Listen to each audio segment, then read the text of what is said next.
میری قوم کی بیٹیوں، بہت بڑی سازش اس سیاسی حکومت اس موجودہ دور کی حکومت میں تمہارے خلاف رچی جا رہی ہے۔ کالجوں میں، اسکولوں میں لڑکوں کو جگہ، مسلم لڑکوں کو پڑھنے کے لیے ویکینسی نہیں دی جا رہی ہے، کہا جا رہا جگہ فل ہو گئی، اور لڑکیوں کو جگہ دی جا رہی ہے اور کہا جا رہا ہے کہ لڑکیوں کے لیے جگہ موجود ہے، لڑکیوں کے لیے اتنا کوٹا موجود ہے۔ وہ جانتے ہیں کہ جب لڑکیاں مسلمانوں کی ہمارے کالج میں اور اسکولوں میں آئیں گی اور ہمارے ہندو اور غیر مسلم لڑکوں کے ساتھ بیٹھ کر جب پڑھیں گی تو ظاہر ہے کہ آگ اور پیٹرول ایک جگہ رہ ہی نہیں سکتا ہے، محبت اور عشق کی آگ لگے گی، اور پھر یہ ہمارے بھائی، ہمارے بیٹے ان لڑکیوں کو اپنی بہو بنا کر لائیں گے اور پھر ان سے غیر مسلم بچے پیدا ہوں گے۔ میری بہنوں، ان سازشوں کو ناکام کرو، میری قوم کی بیٹیوں، ان کے منصوبوں پر پانی پھیرو، محمد رسول اللہ کی شریعت پر آڑچ نہ آنے دو، محمد رسول اللہ کی شریعت کو بچاؤ، آج کے اس دور میں بچاؤ۔ اگر اسلام کے اندر ہاتھ جوڑنا جائز ہوتا تو میری قوم کی بیٹیوں میں تمہارے ہاتھ جوڑ لیتا، اگر اسلام کے اندر بھیک مانگنا جائز ہوتا تو میں اپنا دامن پھیلا کر تم سے بھیک مانگ لیتا۔ میری قوم کی بیٹیوں، میرے دامن میں اتنی بھیک ڈال دو کہ تم اپنے آپ کو پردے میں رکھو، اپنے آپ کو فیس بک اور واٹس ایپ اور میسنجر سے بچا لو اور اسلام کی خدمت کرو، حضرت فاطمہ جیسا پردہ کرو، اور اتنا نہ کرو تو کم سے کم موجودہ معاشرے میں ایسا تو کرو کہ تمہارے ماں باپ کی اور بھائیوں کی عزت، ان کی چھلی چھلی نہ ہو، ان کو شرمندگی محسوس نہ ہو، معاشرے کو شرمندگی محسوس نہ ہو، اتنا تو کم سے کم کریے۔ ہم اپنے غریبانوں میں جھانک کر دیکھیں کہ ہماری اولاد یہ کون سی نماز ہے؟ ہم جس دکان پر بیٹھے ہوئے ہیں، اذان ہو رہی ہے، باپ حاجی ہے، حج کر کے آیا، بیٹے بیٹھو دکان پہ، ہم نماز پڑھ کے آ رہے ہیں، پہلے ہم پڑھانا، بعد میں تم چلے جانا۔ یہ اسلام کے احکام کرانہ مرچنٹ کی دکان نہیں ہے، جو تمہیں پسند آئے وہ کرو گے اور جو نہیں پسند آئے وہ نہیں کرو گے۔ حاجی صاحب جماعت کے ساتھ نماز پڑھ رہے ہیں اور حاجی صاحب کا بیٹا جماعت چھوڑنے کے بعد مسجد میں بعد میں جاتا اور نماز پڑھتا ہے۔ یہ کون سی جماعت اور کون سا اسلام ہے یہ؟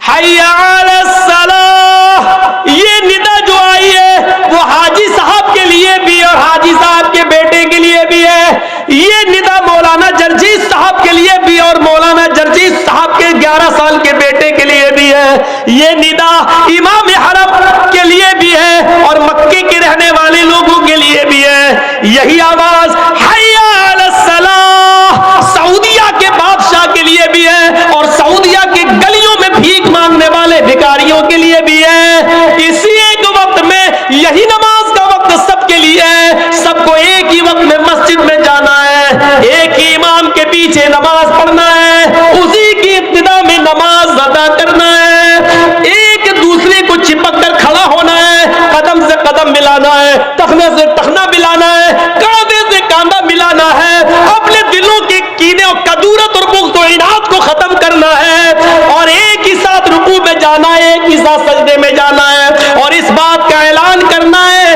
ایک ہی صف میں کھڑے ہو گئے محمود و ایاز، نہ کوئی بندہ رہا نہ کوئی بندہ نواز۔ یہ ندا حی علی الصلاۃ کی آواز سب کے لیے ہے، اذان کی آواز آتی ہے حی علی الفلاح، آؤ کامیابی کے لیے، کامیابی یہ باپ کے لیے بھی ہے، بیٹے کے لیے بھی ہے، حاجی صاحب کے لیے بھی ہے، اس کے بیٹے کے لیے بھی ہے، آؤ اسی وقت میں اپنی دکان بند کرو۔ اذان کی آواز سننے کے بعد اگر تم نے دکان بند نہیں کی اور مسجد کے اندر نہیں آئے تو جب تک جماعت ہو رہی ہے، اذان ہو جانے کے بعد سے، حی علی الصلاۃ سننے کے بعد سے، جماعت ہونے تک جتنی تم بکری کر رہے ہو، جتنا مال تم بیچ رہے ہو، اس میں جو کمائی آ رہی ہے وہ حرام ہے، اور اس حرام کمائی کو اگر تم نے مال حلال میں ملا دیا تو مال حلال بھی حرام ہو جائے گا۔ ایک بالٹی پانی میں پیشاب کا ایک قطرہ ڈال دو تو پوری بالٹی پانی ناپاک، ایک لوٹے پانی میں پیشاب کی ایک بوند ڈال دو تو پورا لوٹا پانی بیکار، ایک گلاس پانی میں، فلٹر پانی میں، پانی کی 1 لیٹر کی منرل واٹر کے بوتل کے اندر پیشاب کی ایک بوند ڈال دو تو پورا فلٹر اور منرل واٹر بیکار۔ اسی طریقے سے اتنی دیر جو اذان سے لے کر جماعت تک جو تم نے کمایا ہے اور مسجد میں نہیں گئے، یہ حرام کمائی ہے، اور اس کمائی کو اگر تم نے حلال کمائی کے اندر ملا دیا تو تمہاری حلال کمائی بھی حرام، وہ بھی بیکار۔ آئندہ نہیں بلائیں گے اس مولوی کو, یہ تو سب کی کھٹیا کھڑی ہو رہی ہے. میں کیا کروں, اپنے پاس سے کہہ رہا ہوں, نہیں بلاؤ گے مت بلاؤ. 10 مہینے سے کہیں پروگرام نہیں ہو رہے تو کیا کسی کی روزی روٹی بند ہو گئی؟ سب کے بیچارے کاروبار بند ہے, صرف حکومت خوش ہے بس. وہ تو ہوگی, پتہ ہی نہیں چل رہا ہے. دماغ میرا تھک گیا سوچ سوچ کر. کہتے ہیں کورونا کا کوئی علاج ہی نہیں ہے, خود کہہ رہے ہیں کورونا کا علاج نہیں, پھر کہتے ہیں اتنے مریض ٹھیک ہو گئے. دماغ خراب ہو گیا. ہم ہی پاگل ہیں, بریلی کے پاگل خانے میں ہمیں کو بھرتی ہونا چاہیے. کہتے ہیں کہ کورونا کا کوئی علاج ہی نہیں ہے اور ٹھیک بھی ہو رہے ہیں. اور کچھ لوگ ہوتے ایسے ہوتے جو بیمار بھی نہیں ہوتے, وہ جھوٹ و پرچار کرنے کے لیے اندر چلے جاتے ہیں, جیسے امیتابھ بچن. کورونا ہو گیا, ارے تم تو روز سینیٹائزر سے ہاتھ مل رہے تھے, تمہیں کیسے کورونا ہو گیا؟ تم تو باقاعدہ 14 دن کے لیے اپنے بیوی بچے سب سے الگ تھے, تمہیں کیسے کورونا ہو گیا؟ اور جب تمہیں اتنے دن پرہیز کرنے کے بعد بھی ہو سکتا ہے تو پھر کیوں کہہ رہے ہو 14 دن ایسے رہو, ایک دوسرے 1 گج کی دوری, تو ویسے تب بھی ہو سکتا ہے. پتہ ہی نہیں چل رہا آج تک. بہار کے چناؤ میں لاکھوں کی بھیڑ ہو جائے تو کورونا نہیں, الیکشن ختم ہوتے ہیں تو ایک دم کورونا کی بھرمار ہو جاتی ہے. لاکھوں کی تعداد میں کسان بیچارے دلی کے بارڈر پہ پڑے ہوئے ہیں, کورونا نہیں. اور جیسے یہ کسان بھاگیں گے, اب ہڑتال ختم ہوگی, ویسے دیکھنا کورونا کے کتنے مریض نکلیں گے. بڑی لمبی کمائی ہے اس میں, تم پہنچے نہیں, ہماری عقل ہی نہیں ہے. اس دیش کے سب سے اونچے آدمی کی عقل کے مقابلے میں ہماری عقل کیا ہے؟ ٹرینیں کون بند کر سکتا تھا؟ ہوائی جہاز کون بند کرے گا؟ کروڑوں اربوں روپے کا نقصان کون کرے گا؟ لیکن ہماری عقل وہاں تک نہیں پہنچ پائے گی.